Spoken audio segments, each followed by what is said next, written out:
Hello everyone, स्वागत है आपका मेरा आयुर्वेद चैनल पर। आज हम अभियंत्रण रैंक का चैप्टर नंबर 5 डिस्कस करेंगे। चैप्टर नंबर 4 तक हमने डिस्कशन कंप्लीट कर लिया था। तो सबसे पहले देखेंगे की terms and concept. Chapter number 5 में बहुत कुछ है जो हम पहले डॉक्टर बिलाल अहमद वानी की बुक में पढ़ चुके हैं। तो जो इसमें से इम्पॉर्टेंट हाइलाइट्स है जो उससे थोड़ा अलग है वो मैं यहाँ पर आप लोगों के साथ डिस्कस करूँगी, तो आप उसको साथ साथ हाईलाइट करते जाइएगा। सबसे पहले देखिए की terms and concept. Elements of a research design: descriptive and analytical study, observational and experimental study, antecedent and outcome, prospective, retrospective and cross-sectional studies, case control and nested case control study, one-to-one and group matching, confounders and interaction। तो इस chapter को भी हम दो part में discuss करेंगे। सबसे पहले देखिए पेज नंबर जो 5th चैप्टर है उसी का जो फ्रंट पेज है उसी पे देखिए 4th line, design is a pattern scheme और प्लान टू कलेक्ट एविडेंस। तो रिसर्च डिज़ाइन की इन्होंने जो डेफिनेशन बता रखी है, डिज़ाइन का मतलब होता है कोई भी पैटर्न, स्कीम या प्लान जिसके द्वारा आप एविडेंस को कलेक्ट कर सकते हैं। फिर पेज नंबर 79 पे देखिए बॉक्स 5.1 में एलिमेंट्स ऑफ अ डिज़ाइन, मतलब डिज़ाइन में क्या क्या आप एलिमेंट्स यूज़ करते हैं। तो ये सारी चीज़ें आप पहले पढ़ चुके हैं, फिर भी थोड़ा सा देख लीजिए। जैसे इंक्लूजन एक्सक्लूजन क्राइटेरिया आप उसमें डालेंगे, स्पेसिफिकेशन डालेंगे वेरियस ग्रुप का, सोर्स और नंबर ऑफ सब्जेक्ट डालेंगे कि आपने कहाँ से अपने सब्जेक्ट को लिया है और कितने नंबर आपके सब्जेक्ट है, मतलब सैम्पल कितना है आपका। Method of selection, strategy for eliciting data कि आप कौन सी वाली टाइप की स्टडी आप यूज़ कर रहे हैं। Method of allocation of subject, method of blinding, specification of intervention, कौन सी आप इंटरवेंशन यूज़ करने वाले हैं अगर कोई यूज़ कर रहे हैं तो। Definition of antecedent, outcome, cross sectional characteristic, identification of various compounders.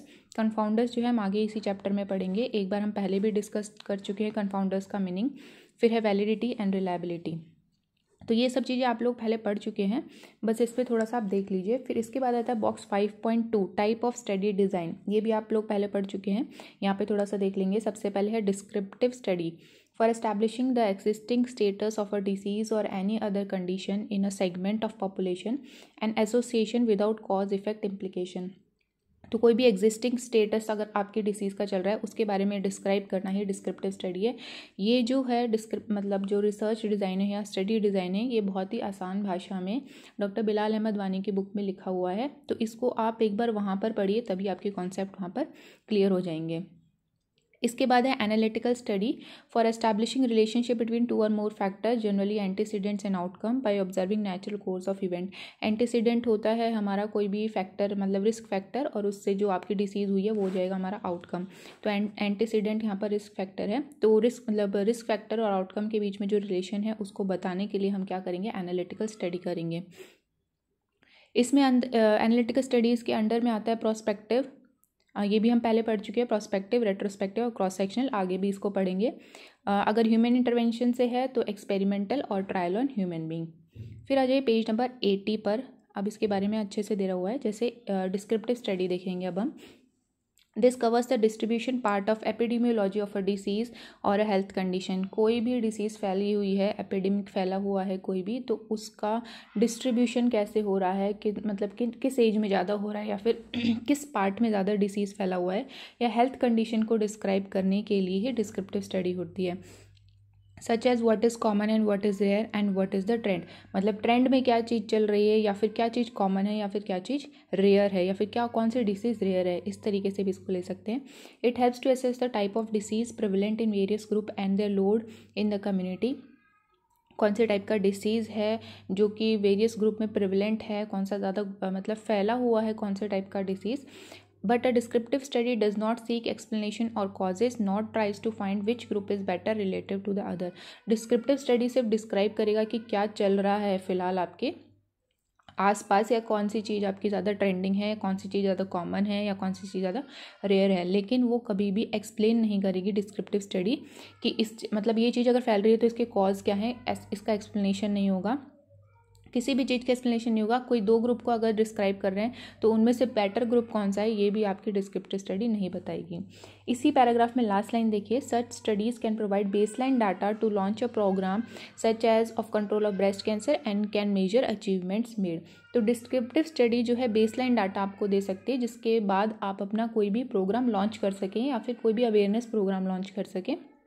तो ये हो जाएगा हमारा डिस्क्रिप्टिव स्टडी में आ जाएगा।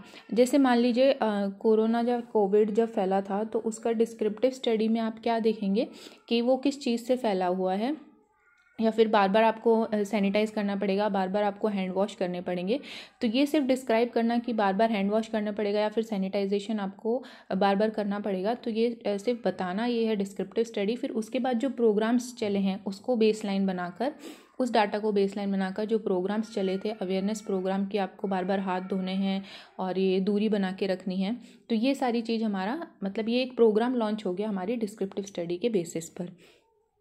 इसके बाद सेकंड पैराग्राफ में देखिए, descriptive study can also generate hypothesis regarding aetiology of the health condition under review when the disease is found more common in one group than the other. तो ये एक hypothesis भी जनरेट कर सकता है। अगर आप डिस्क्रिप्टिव स्टडी में देख रहे हैं किसी ने कुछ डिस्क्राइब किया हुआ है कि ये चीज़ जो है इस डिसीज़ का रिस्क फैक्टर है, या फिर इस चीज़ में जो है एटियोलॉजी ये है, तो आप उसके बाद में अपना हाइपोथेसिस भी सेट कर सकते हैं आगे अपनी रिसर्च चलाने के लिए उस डिसीज़ पर।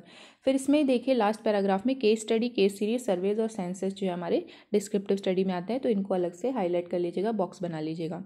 इसके बाद आती है हमारी analytical study. The other kind of medical study is analytical that tries to investigate etiology और cause effect type of relationship।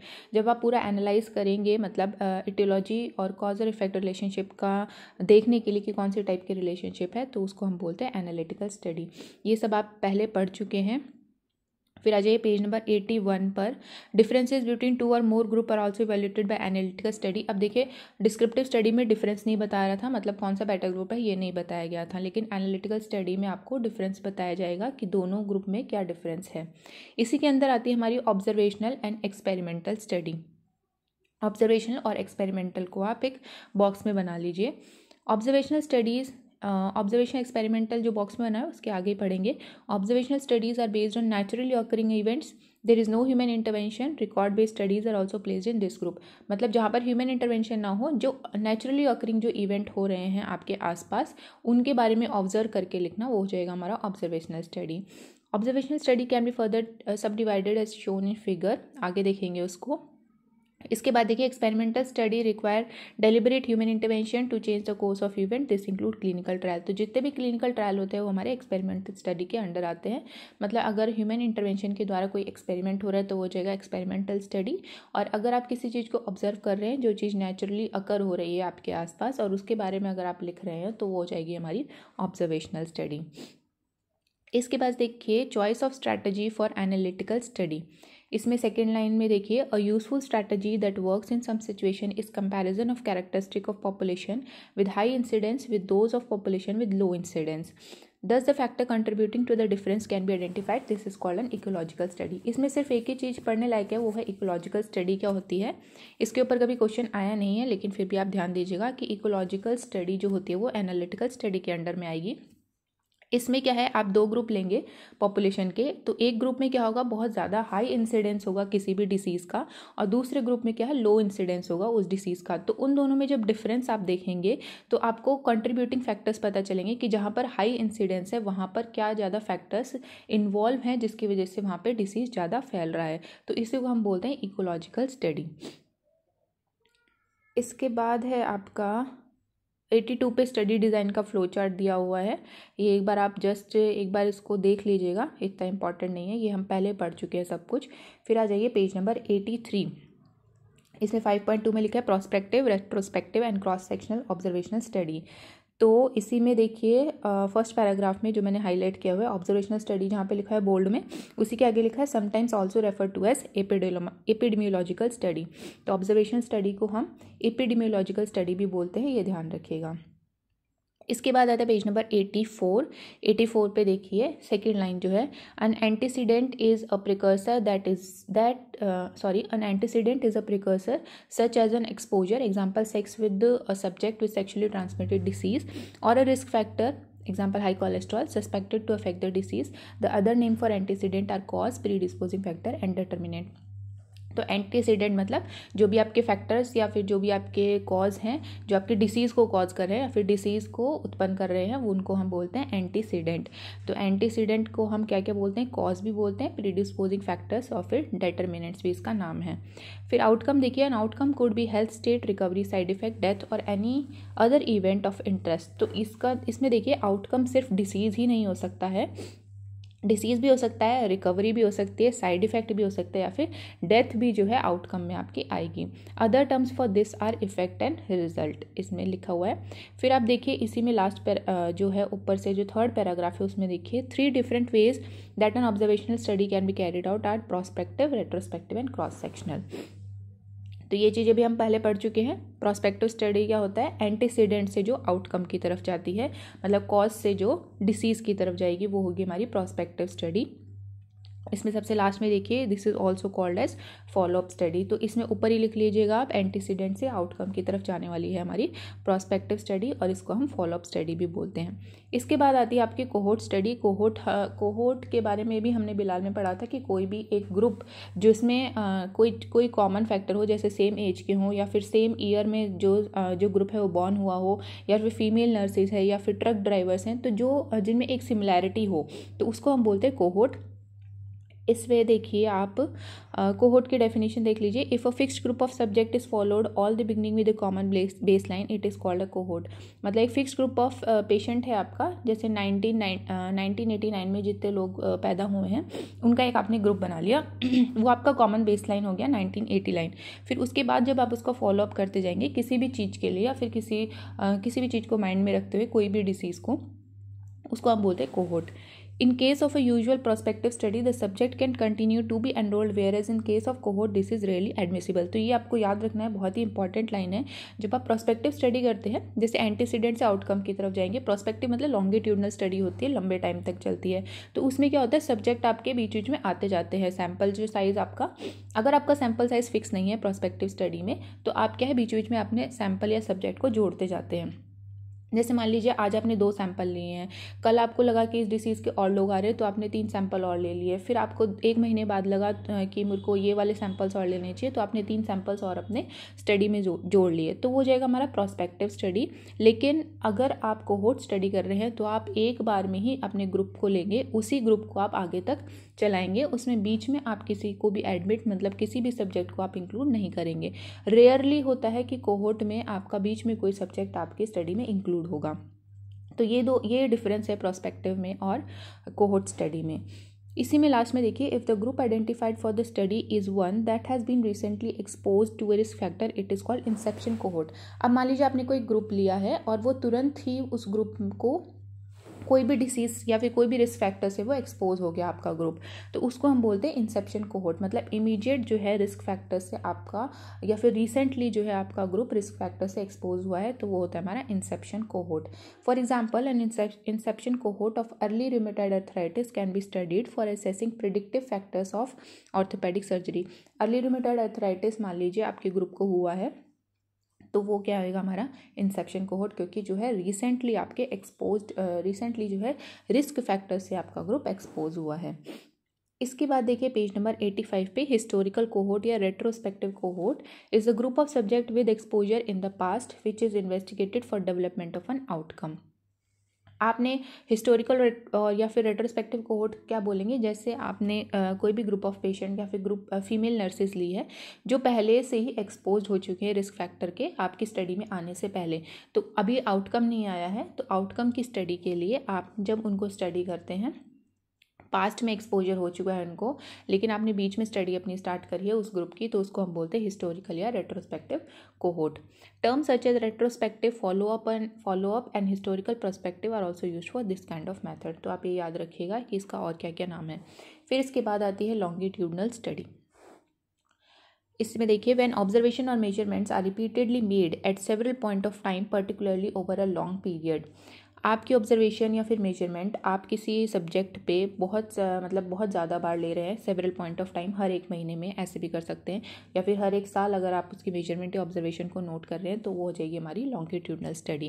When a cohort of low birth weight child born in year 2008 is followed up every year for growth, development, anthropometry, biochemical profile, pathological condition etcetera, it is a longitudinal study. अब देखिए यहाँ पे cohort भी use हुआ है क्योंकि आपने 2008 के बच्चों को इंक्लूड करा है, मतलब 2008 वाले जो है ग्रुप को, बच्चों के ग्रुप को अपनी स्टडी में इंक्लूड करा है, तो ग्रुपिज्म हो गया यहाँ पे, तो इसका मतलब हो गया कोहोर्ट यहाँ पर आ गया। फिर उसका अगर आप फॉलोअप करेंगे उन बच्चों का हर साल उनके डेवलपमेंट को चेक करने के लिए, सारी प्रोफाइल को चेक करने के लिए, तो वो हो जाएगी हमारी लॉन्गिट्यूडनल स्टडी में इंक्लूड। इसमें देखिए Framingham heart study is the among most popular longitudinal study. फिर इसी में लास्ट लाइन देखिए, when each subject is observed at same fix time it is generally called as repeated measure study. अगर आप हर सब्जेक्ट को सेम फिक्स टाइम पे, मतलब हर महीने की 15 तारीख को मान लीजिए आप उसका ऑब्जर्वेशन या मेजरमेंट को नोट करते हैं, तो हो जाएगी हमारी रिपीटेड मेजर स्टडी।